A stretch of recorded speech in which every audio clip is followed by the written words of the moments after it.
Uh, this will get you into trouble. I'll try. There was a chiropractor recently who suggested vitamin D was good for you. Oh my gosh, yeah, he got in trouble. So let's look at this. A couple of things.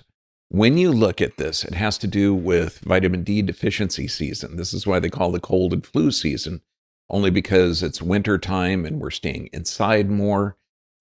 Typically, you're less active, and activity actually strengthens your immune system.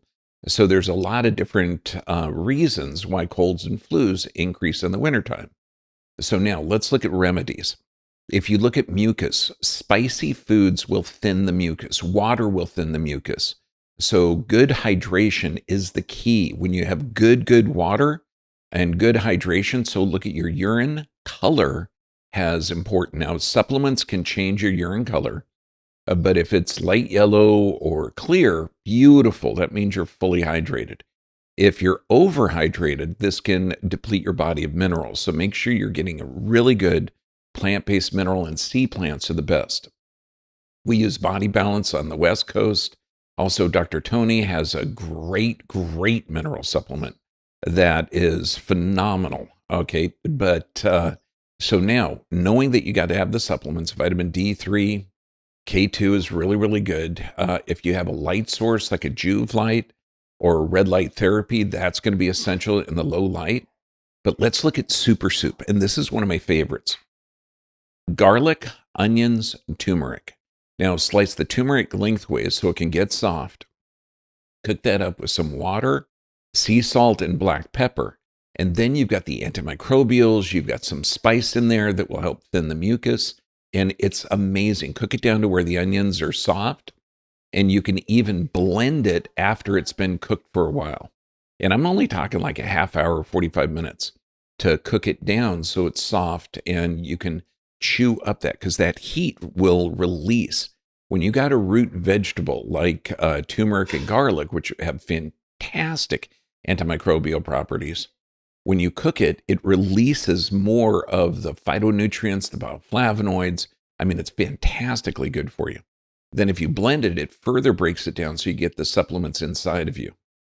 And then for clearing sinuses, I've got an Ayurveda garden. Okay, so when you look at this, let food be your medicine. So you can put a whole bunch of oregano leaves or eucalyptus leaves in a big pot of boiling water, have it boil and steep, and then take it off of the stove.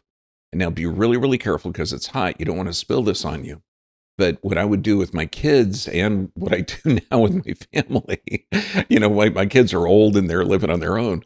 But we would put a towel over the pot and funnel it up so the steam would get into the nasal passages, and you breathe in that steam and breathe a couple of breaths of air, breathe it in.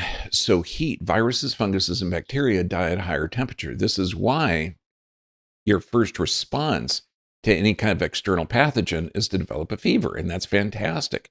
That's why you do not want to take any chemical to reduce the fever. You want to look at how the body's responding. So, and this is what I tell young parents, throw the thermometer away.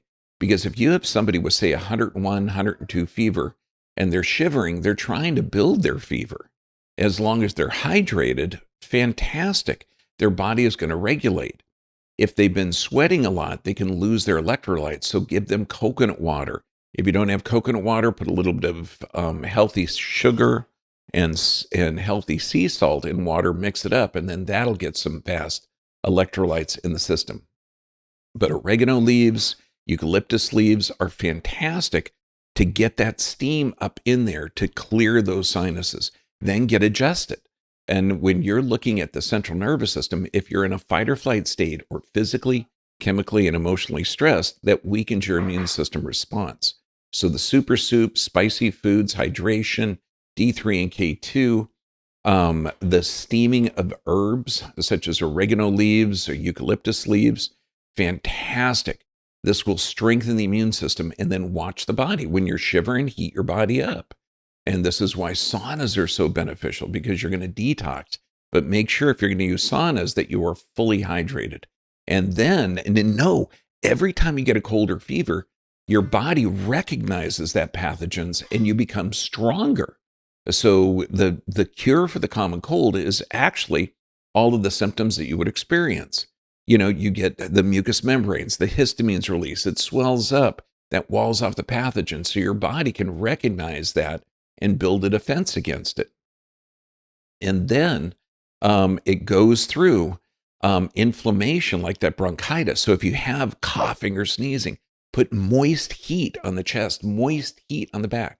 Why moist heat? Because moist heat penetrates. And when you look at even just like my chest is this wide, moist heat penetrates about 2 inches. If you look at the average person, okay, who doesn't have a big chest, okay, moist heat is going to be fantastic. So you want to increase inflammation. This is why hot herbal teas, a hot organic coffee is fantastic. Okay, so all of these substances, drinking the hot liquids, putting moist heat on, you're going to heat from the inside and outside. And again, fantastic. This is why herbal teas, green teas, fantastically good to hydrate. And then the cold goes down to diarrhea, so your body can alkalinize. Diarrhea is actually a fantastic end result of a cold because when you're increasing the flow going out, you're literally alkalinizing the system. And look at the respiration, perspiration, bowel movements, and urination. Those are the 4 ways your system alkalinizes. So capitalizing on that, making sure you're hydrated, making sure that you're getting the right nutrients, and avoid things that damage you.